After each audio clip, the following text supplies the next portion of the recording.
Hi everybody, today I'm going to walk you through what I eat in a day, and there's not going to be anything boring. I'm Anita, welcome back to my channel. This is where I teach you how I lost 145 pounds eating an animal-based ketogenic diet. Hi everybody, before we get started, I want to talk about the title of this video where I have said I'm going to walk you through a day of eating that is not boring. Why am I saying that? Lately, I have had so many comments on my recent videos that say that what I eat is boring. And I do have a little bit of an issue with that, but I'm going to explain first, and then we'll get into my not boring meals for today.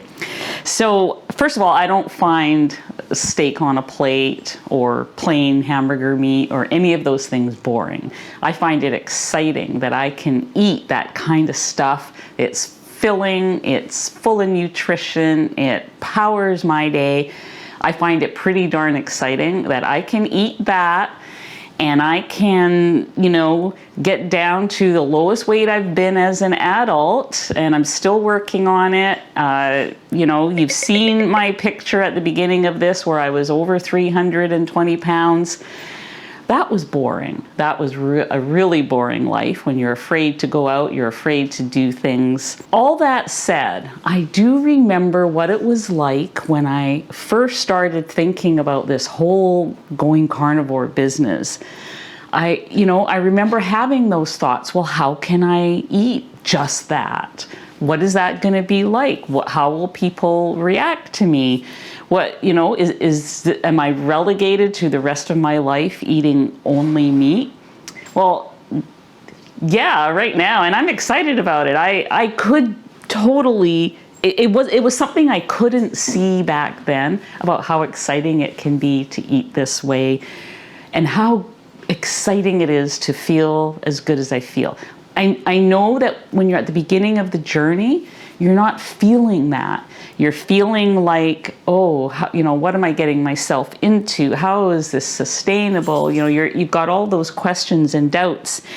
And so there are people out there who need time to transition, or they just need that variety, or maybe they're trying to get a loved one on board. So the meals that you're going to see today in my day of exciting eating are meals that are family friendly. They are good for people who are transitioning maybe from standard American diet over to carnivore, or even keto to carnivore. I remember, making all those keto treats, those, big keto meals with 20 ingredients. Every meal had to be an event.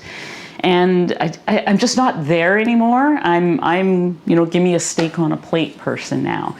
But for those of you who are still working this out, still transitioning, today's eating might be good for you. You might, really enjoy this and see the possibilities. I have many videos on this channel that are carnivore without being meat on a plate. And I am going to link a playlist down below where I've put them all in one playlist so you can kind of pick through and choose, lasagna. I've got carnivore lasagna, tuna noodle casserole. I've got all kinds of things in there that are family-friendly carnivore meals. So you're going to see 3 of them today. We are going to start with waffles. And, that's something that some people miss on carnivore. You do need to have some protein powder. I like this protein powder. It is very clean. It has only grass-fed beef. Nothing else, as it says on the package. Try and use what you already have. If you have a different protein powder in your pantry, I'm sure it's going to work. You might have to play with it a bit. The thing that's good about having protein powder on hand is, say you have teenagers or other people in your family that you're trying, to get them on board with being ketovore or carnivore. You can make waffles, you can make pancakes, you can make cookies out of this, you can make buns. I've got a bread recipe that I made out of this. There's so many things you can make with protein powder that are what I would consider to be transitional foods, from keto to carnivore, standard American to carnivore, and some of you may just keep these in forever. It's okay. It's all part, in my opinion, of the proper human diet spectrum. So we're going to make the waffles today. That's going to be my first meal. And it is something that every now and then, if I crave a waffle, I don't have to throw my carnivore diet in the ditch to get waffles. I'm just going to use this. So let's get started. This recipe I actually got from Maria Emmerich's website. Thank you, Maria. She's a real whiz at coming up with these things. I'm going to link that below so that you can get a printable copy for yourself. I don't think I made any changes to it, so I'll just repeat what I'm putting in. So in this recipe, 1 scoop of, I'm using Equip. You can use any flavor. This is the unflavored. Some people like to use the flavored. It has a little bit of stevia in it. That's entirely up to you. I'm going to put in ½ a teaspoon of baking powder. I like to put in a pinch of vanilla powder. I would leave it, like I don't like the liquid vanilla extract anymore now that I've been using this.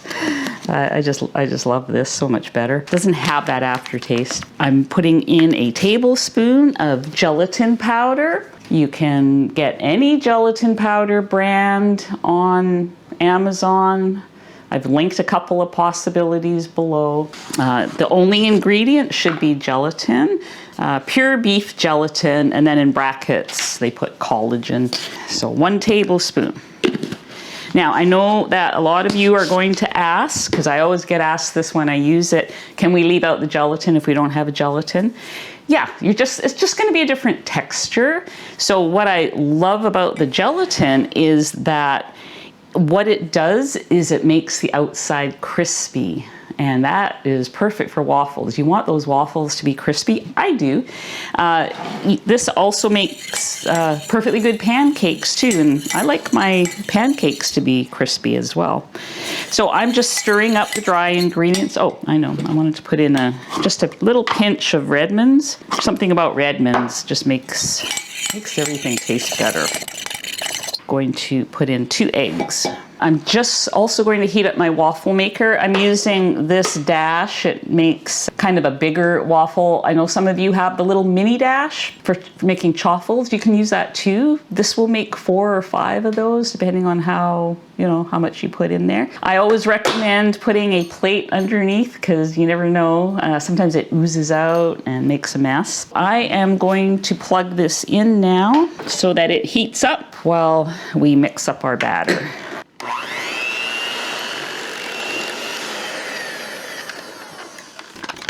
I had that at the lowest speed. It doesn't take long. I'm certain you could just whisk it up with a whisk as well. But I do like my gadgets. Come on. Okay, so the waffle maker is ready. I'm going to give it just a bit of a spritz. You might not have to. It really depends on your maker. I'm going to put in about half the batter and then the other half. The other day I tried to get it all in and oops, it really thickened up while we were waiting. Takes about 5 minutes. Your waffle maker might be different. You may have to play with how much you put in, that sort of thing. On the little mini dash waffle makers, I believe a 1/4 cup is the maximum you want to put in one of those without it overflowing. So I'm trying to prevent overflowing here today, so I'm using a smaller amount. All right, I'm going to lift it. It's been about 5 minutes. Look at these. I don't know why it's stuck to the top. Let me get that out of the way. Oh yes, I can tell that they are crispy little guys. All right, I'm gonna put in the next batch and then we'll try those. All right, I'm going to let those cook while we talk about these. So what have we got here? we have pretty legit looking waffles. Now, I know that some will ask, can you freeze them? Can I make up a whole batch and freeze them and all that stuff? I always think that waffles are best fresh off the grill. That's just me. I cannot vouch for the texture after they've been in the freezer, but let's check this out. So here we go. If you are keto and you have some, you know, sugar-free sweeteners of some kind or syrups or whatever, like some keto syrup, this would be a good time for that. I like the butter. I'm just gonna go grab some butter. It's got a good waffle texture, chewy on the inside, crispy on the outside. To me, this is a good carnivore meal. It may not make all of you carnivores out there happy, but it makes me happy. It's gonna make some kids and spouses happy too. And it's not boring. So before we get to seeing what's for lunch, I want to thank the sponsor of today's video, and that is Element. Element is a super tasty electrolyte drink that I've been using for a couple of years to control the leg cramps that just seem to plague me at night. I have tried many other things. This is very reliable for me. So Element contains a science-backed formula of 1,000 milligrams of sodium, 200 milligrams of potassium, and 60 milligrams of magnesium. You can drink it hot or cold in water, coffee, you know, whatever you like. I also like making things with it. You can make jellos, electrolyte gummies. I have sprinkled some on my yogurt, things like that. There's different things you can do. I'm sure I've made some cheesecake with it, added it to brown butter bites. Those sorts of things are totally doable. Right now, Element is offering to my viewers this 8 flavor sample pack. It is included with an order from anything on their website. If you go to the link that's on the screen and down below, that link is drinkelement.com/ketogenic woman. That's DRINKLMNT.com/ketogenic woman to get your free sample pack that you can share with a friend, or you can just test all the 8 flavors to see which one is your favorite. So thank you, Element, for sponsoring today's video. Okay, so what is for lunch today? Today I am going to have a very simple chicken noodle soup. Now, what makes it so simple is that there's certain things I always have in my fridge that are ready to go, making it quick to throw together a meal. And you'll see the same at dinner time tonight as well. So what I have in my fridge at all times is cooked chicken. So I have weighed out 4 ounces of cooked chicken here. This is not a precision recipe. You can put in 10 ounces of chicken. You can put in 2 ounces. You can use any type of chicken. I happen to keep chicken breast in my fridge, cooked for the dogs. So there's always food that they are willing to share with me. I also always keep ground beef in the fridge that's already cooked, also for the dogs, but many times I end up using it as I will be later in the next meal. So I'm just cutting it up into little pieces here for the soup, throwing it in there. The other thing that I always have in the fridge, if you were to search my fridge, you would find these things. You would find, cooked chicken, cooked ground beef, some kind of liquid. This came from a pork hock that I pressure cooked the other day. You can see, this is a jar of collagen, and I always have either a jar of beef jello, pork jello, chicken jello in the fridge, or I have them frozen in little, muffin cups in the freezer. I have a whole bag in there of the beef ones, but I wanted to use this one up. So I'm probably going to take about half of this and just dump it. I might need more. I'm not sure. But I just love that I'm getting pure collagen here. And the other thing I'm adding to this soup, now I don't always have these in the fridge, but I did happen to have some. I'm going to show it to you here. This also is pure collagen. This is some chopped beef tendon, and when I do have some, I pressure cook it. I make a collagen soup with beef and beef tendon. It also turns to solid jello in the fridge when it's cold, you know, the leftovers. But I always try to keep a little bit in the fridge so that I can chop some up and add it to soups and stews just to get that extra hit of collagen. So I'm doing that today. There's a couple of ounces in here. And lastly, and I don't always have these in the fridge either, but I did happen to have some left from a recipe I made the other day. These are noodles that I'm going to add. These are super simple ones. If you are in the US and can get Egg Life wraps, you can roll up an Egg Life wrap, cut it super thin, and you will have noodles like this.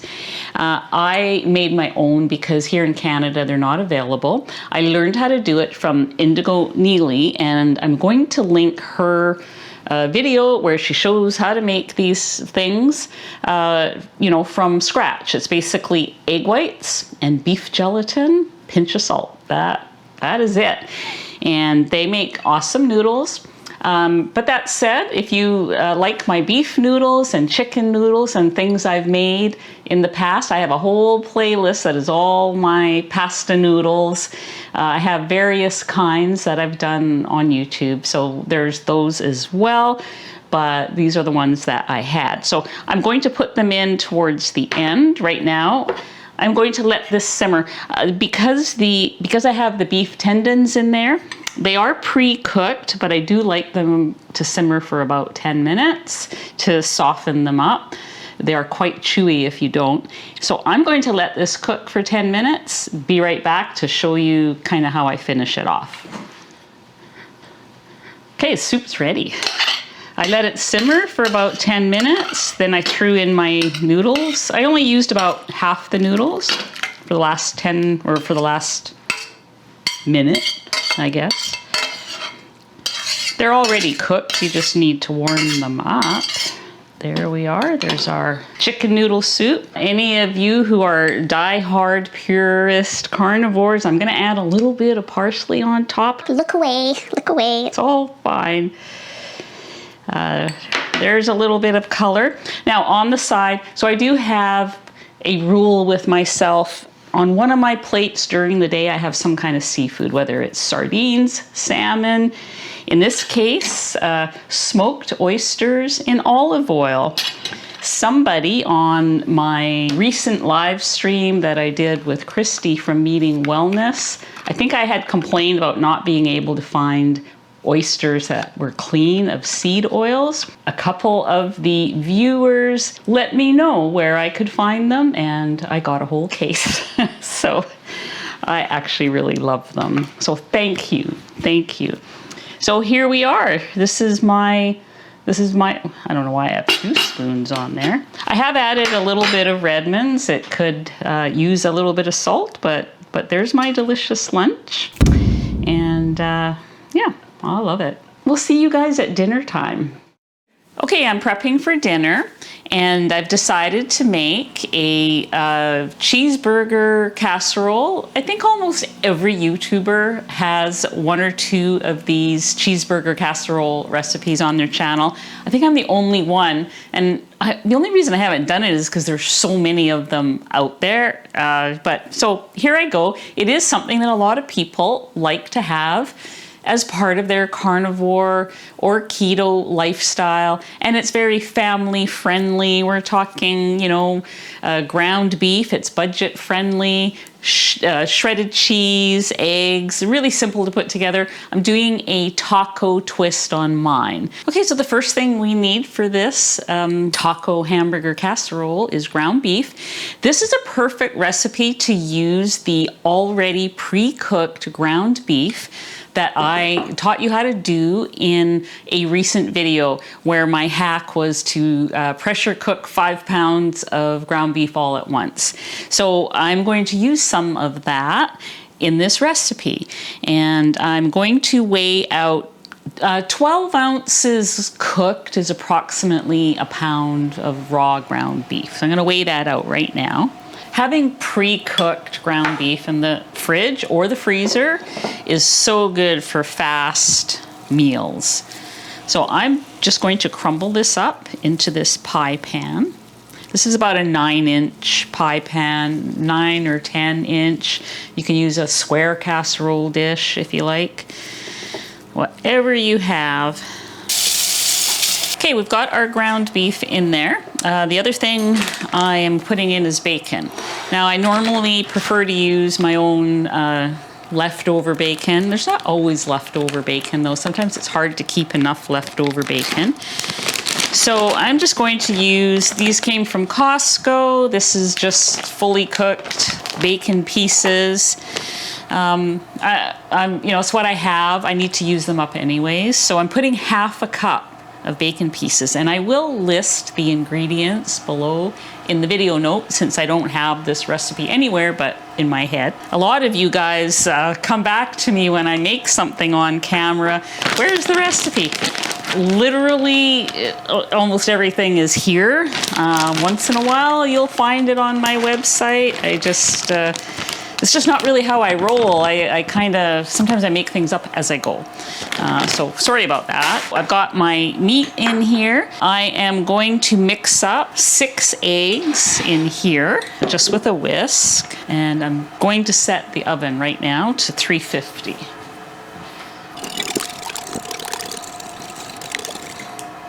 Okay, and to this, I'm going to add some sour cream. I'm going to add half a cup. Now you can, instead of sour cream, you can add heavy cream. I just didn't have any. If you don't have heavy cream or sour cream, I think you could probably also use some cream cheese, although it'll be a little thicker.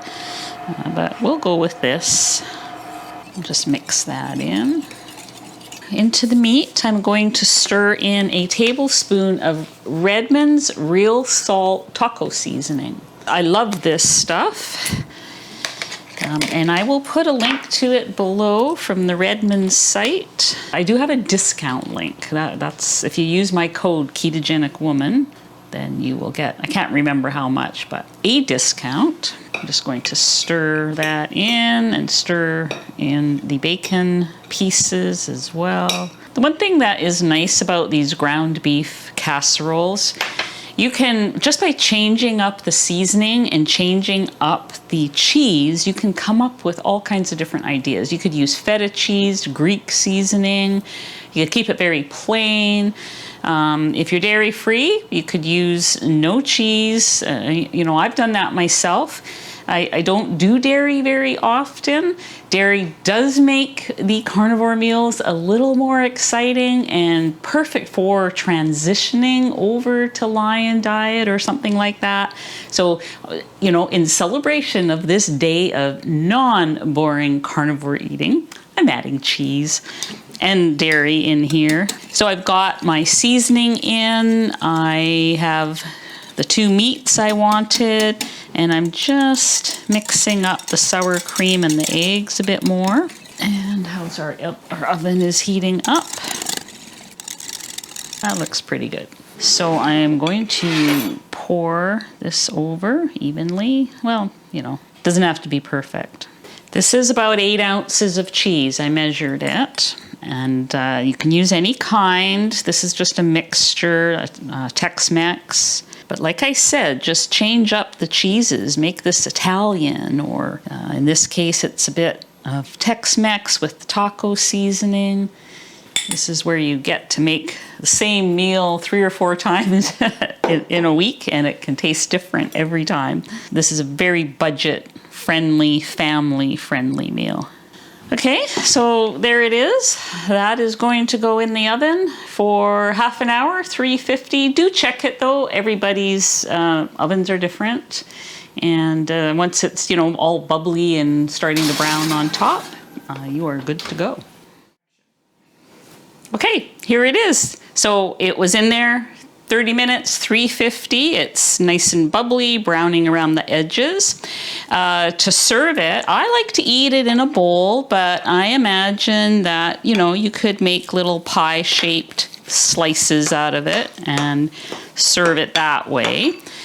But I think for me, my preference is just to scoop a big chunk of it into a bowl. It's very cheesy.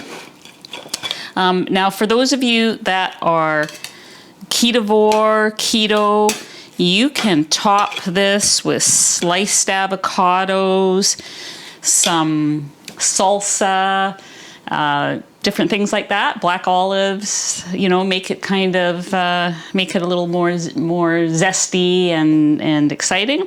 I'll just have it like this, although I might actually put some sour cream on it because I think that would be good. The other thing you could do is use it almost like a pork rind dip. Anyways, I'm gonna give it a taste and show you. Actually, we can sort of see over here. I'll give you a view of what it looks like. It's all cheesy and cooked in there. It's so good. Just kind of tastes like a hamburger casserole with cheese and a little bit of excitement on the side. I'm going to add a little bit of salt. I only added 1 tablespoon of the taco mix for the whole thing. A lot of other people would probably double or triple that, but I go easy on the seasonings just because of my issues with them, but that will be fine. And a little bit of sour cream on this, or even some of the yogurt that I have in the fridge, the El Rauteri yogurt, would be good on this. And enjoy. I hope you give it a try. I'm going to be back to wrap this day up and give you all the macros. We'll see you in the last segment. Okay, so that wraps up all the meals that I'm going to have today. So I've got the total macros here for you. The total calories of that was 1,469 calories, 154 grams of protein. Macros for the fat, 87 grams, which is kind of low for me. I'm usually in around the 100 or more grams of fat. And 11 carbs, which is higher, but they're all animal carbs.